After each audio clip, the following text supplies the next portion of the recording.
CM ಭಾಷಣದ ವೇಳೆ ಕೂಗಾಡಿದ ಸಭಿಕಾ. ಮೋದಿಗೆ ಓಟ್ ಒತ್ತಿದೆಯಲ್ಲ ಆಗ ನೆನಪಾಗ್ಲಿಲ್ವಾ ಅಂದ ಸಿಎಂ. ಕೇಂದ್ರ ಸರ್ಕಾರದ ನೀತಿಗಳ ವಿರುದ್ಧ ಕಿಡಿಕಾರಿದ ಸಿದ್ದು. ಎನ್ಸಿಐಬಿ ಟೈಮ್ಸ್ ಮೀಡಿಯಾಗೆ ಸ್ವಾಗತ. ನಾನು ದರ್ಶನ್ ಹುಣಸೂರು. ಗಾಂಧಿನಗರ ವಿಧಾನಸಭಾ ಕ್ಷೇತ್ರದ 8 ಪ್ರಮುಖ ರಸ್ತೆಗಳಲ್ಲಿ ವೈಟ್ ಟ್ಯಾಪಿಂಗ್ ಕಾಮಗಾರಿಗೆ ಮುಖ್ಯಮಂತ್ರಿ ಸಿದ್ದರಾಮಯ್ಯ ಅವರು ಗುದ್ದಲಿ ಪೂಜೆಯನ್ನ ನೆರವೇರಿಸುವ ಮೂಲಕ ಅಧಿಕೃತವಾಗಿ ಒಂದೆಡೆಯಲ್ಲಿ ಚಾಲನೆ ಕೊಟ್ಟಿದ್ದಾರೆ. ಉಪಮುಖ್ಯಮಂತ್ರಿ ಡಿಕೆ ಶಿವಕುಮಾರ್ ಮತ್ತು ದಿನೇಶ್ ಗುಂಡೂರಾವ್ ಕೂಡ ಈ ಸಂದರ್ಭದಲ್ಲಿ ಭಾಗಿಯಾಗಿದ್ದರು. ಜಿಬಿಎ ಅಧಿಕಾರಿಗಳು, ಸ್ಥಳೀಯ ಜನಪ್ರತಿನಿಧಿಗಳು ಹಾಗೂ ನಗರಾಭಿವೃದ್ಧಿ ಇಲಾಖೆ ಅಧಿಕಾರಿಗಳು ಈ ಸಂದರ್ಭದಲ್ಲಿ ಉಪಸ್ಥಿತರಾಗಿದ್ದರು. ಕಾರ್ಯಕ್ರಮದಲ್ಲಿ ಮಾತನಾಡಿದಂತ ಸಿಎಂ ಸಿದ್ದರಾಮಯ್ಯ ಅವರು ಸಚಿವ ದಿನೇಶ್ ಗುಂಡೂರಾವ್ ಅವರನ್ನು ಶ್ಲಾಘಿಸಿ, ದಿನೇಶ್ ಗುಂಡೂರಾವ್ ಸಮಾಜಮುಖಿ ಶಾಸಕರು, ಅವರು ಸದಾ ಬೆಂಗಳೂರಿನ ಅಭಿವೃದ್ಧಿ ವಿಚಾರವಾಗಿ ಚಿಂತನೆ ಮಾಡ್ತಿರ್ತಾರೆ.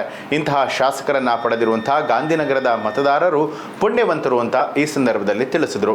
ಇನ್ನು ಗುಂಡೂರಾವ್ ಅವರು 6 ಬಾರಿ ಗೆದ್ದಿದ್ದಾರೆ. ಈ ಬಾರಿ ಅಲ್ಪ ಅಂತರದಲ್ಲಿ ಗೆದ್ದರೂ ಕೂಡ ಮುಂದಿನ ಬಾರಿ ದೊಡ್ಡ ಅಂತರದಲ್ಲಿ ಗೆಲ್ಲಬೇಕು. ನಮಗೆ ವಯಸ್ಸಾಗಿದೆ, ಆದರೆ ದಿನೇಶ್ ಅವರಿಗೆ ಇನ್ನೂ ಕೂಡ ರಾಜಕೀಯದಲ್ಲಿ 20 ವರ್ಷಗಳ ಕಾಲ ಸೇವೆ ಸಲ್ಲಿಸುವಂತಹ ಅವಕಾಶ ಇದೆ ಅನ್ನುವಂಥ ಅಭಿಪ್ರಾಯ ಪಟ್ಟರು. ಸಿಎಂ ಸಿದ್ದರಾಮಯ್ಯ ಅವರು ಬೆಂಗಳೂರಿನ ವೇಗದ ಬೆಳವಣಿಗೆ ಕುರಿತು ಮಾತನಾಡುತ್ತಾ, ಇದು ದೇಶದ ಅತ್ಯಂತ ವೇಗವಾಗಿ ಬೆಳೀತಾ ಇರುವಂತಹ ನಗರಗಳಲ್ಲಿ ಒಂದಾಗಿದೆ.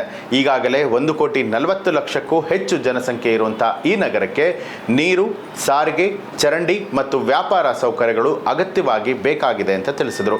ಮೊದಲಿಗೆ ಮೆಟ್ರೋ ಯೋಜನೆಗೆ ರಾಜ್ಯ ಮತ್ತು ಕೇಂದ್ರ 50-50 ಅನುಪಾತದಲ್ಲಿ ಮಾಡಿದ್ದೇವೆ ಅಂತ ಹೇಳ್ಕೊಂಡಿರುವಂಥದ್ದು. ಆದರೆ ಈಗ ನಾವು 87% ಹೊಣೆಯನ್ನ ಹೊತ್ಕೊಂಡಿದ್ದೇವೆ. ಕೇಂದ್ರ ಸರ್ಕಾರ ಕೇವಲ 12% ಮಾತ್ರ ಕೊಟ್ಟಿದೆ. ಮುಂಬೈ ನಂತರ ಅತಿ ಹೆಚ್ಚು ತೆರಿಗೆ ನೀಡುವಂತಹ ರಾಜ್ಯ ಅಂತ ಹೇಳಿದ್ರೆ ಅದು ಕರ್ನಾಟಕ. ನಾವು ಕೇಂದ್ರಕ್ಕೆ ₹1 ಕೊಟ್ಟರೆ ಪ್ರತಿಯಾಗಿ ಕೇವಲ 14ರಿಂದ 15 ಪೈಸೆ ಮಾತ್ರ ನಮಗೆ ವಾಪಸ್ ಬರುತ್ತೆ. ಅದನ್ನ ಬಿಜೆಪಿ ನಾಯಕರು ಗಿಫ್ಟ್ ಅಂತ ಹೇಳ್ತಿದ್ದಾರೆ. ಇದು ಯಾವ ನ್ಯಾಯ ಅಂತ ಹೇಳಿ ಪ್ರಶ್ನೆ ಮಾಡಿದ್ದಾರೆ.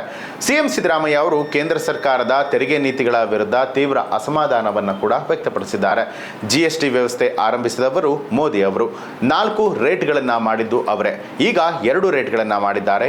8 ವರ್ಷಗಳಿಂದ ತೆರಿಗೆ ವಸೂಲಿಯನ್ನ ಮಾಡುತ್ತಿದ್ದರೂ ಕೂಡ ಕರ್ನಾಟಕಕ್ಕೆ ಬಾಕಿಯಾದ 15,000 ಕೋಟಿಯನ್ನ ಕೊಟ್ಟಿಲ್ಲ. ಈ ಹಣದಿಂದ ರಾಜ್ಯದ ಅಭಿವೃದ್ಧಿ ಕೆಲಸಗಳಲ್ಲಿ ವಿಳಂಬ ಉಂಟಾಗಿದೆ ಅಂತ ತಿಳಿಸಿದ್ದಾರೆ. 15,000 ಕೋಟಿ ಕರ್ನಾಟಕಕ್ಕೆ ಬರಬೇಕು. ಇದರ ಪರಿಣಾಮ ನಾವು ಕಲೆಕ್ಟ್ ಮಾಡಿಕೊಳ್ತಾ ಇದ್ದಂತಹ ಜಿಎಸ್ಟಿಯಲ್ಲಿ ಕರ್ನಾಟಕಕ್ಕೆ ಬರುವಂತಹ 15,000 ಕೋಟಿ ನಷ್ಟ ಆಯಿತು. ಮೋದಿ ಫೋಟೋ ಹಾಕಿಸಿಕೊಂಡು ದೀಪಾವಳಿ ಗಿಫ್ಟ್ ಅಂತ ಹೇಳಿ ಎಲ್ಲರೂ ಕೂಡ ಮಾತನಾಡ್ತಾ ಇದ್ದಾರೆ. ಈ ವೇಳೆ ಡೀಸೆಲ್ ಪೆಟ್ರೋಲ್ ಕಡಿಮೆ ಮಾಡಬೇಕು ಅಂತ ಹೇಳಿ ಸಭಿಕಾ ಕೂಗಾಡಿದ್ದಾನೆ.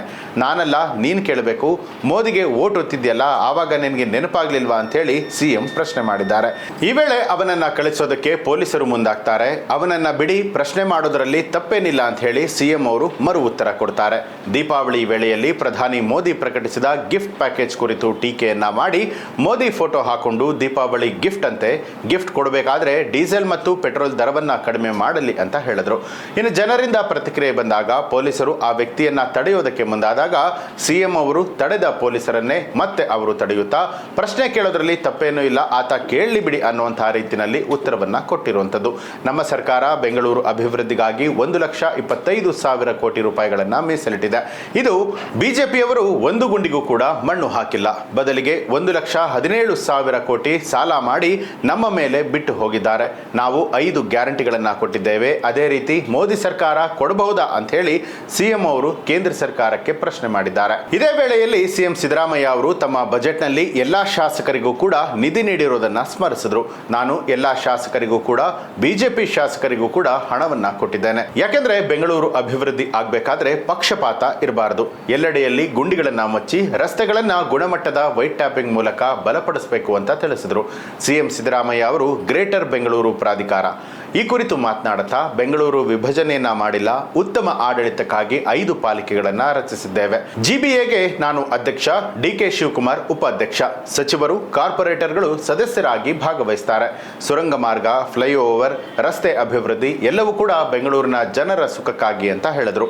ಜನರ ಸಹಕಾರವನ್ನ ಕೋರಿದಂತಹ ಅವರು ರಾತ್ರಿ ಹೊತ್ತು ಕಸವನ್ನ ಬಿಸಾಕಬೇಡಿ, ನಗರವನ್ನ ಸ್ವಚ್ಛವಾಗಿ ವ್ಯವಸ್ಥಿತವಾಗಿ ಬೆಳೆಸೋದಕ್ಕೆ ಎಲ್ಲರ ಸಹಕಾರ ಅಗತ್ಯ ಅಂತ ಹೇಳಿದ್ರು. ಸಿಎಂ ಸಿದ್ದರಾಮಯ್ಯ ಅವರು ತಮ್ಮ ಭಾಷಣದ ಅಂತ್ಯದಲ್ಲಿ ಗಾಂಧಿನಗರ ಮತದಾರರನ್ನ ಉದ್ದೇಶಿಸಿ ಕೂಡ ಮಾತನಾಡಿದ್ದಾರೆ. ಇನ್ನು ಸಿಎಂ ಅವರ ಈ ಒಂದು ಮಾತಿಗೆ ಸಂಬಂಧಪಟ್ಟ ಹಾಗೆ ನಿಮ್ಮ ಅನಿಸಿಕೆಯನ್ನ ಕಮೆಂಟ್ ಮಾಡಿ. ಹಾಗೆ ನೀವಿನ್ನೂ ಕೂಡ ನಮ್ಮ ಚಾನೆಲ್ ಅನ್ನ ಸಬ್ಸ್ಕ್ರೈಬ್ ಮಾಡಿಲ್ಲ ಅನ್ನುವಂಥದ್ದಾದ್ರೆ ಈಗಲೇ ಸಬ್ಸ್ಕ್ರೈಬ್ ಮಾಡಿ, ಬೆಲ್ ಐಕಾನ್ ಒತ್ತಿ.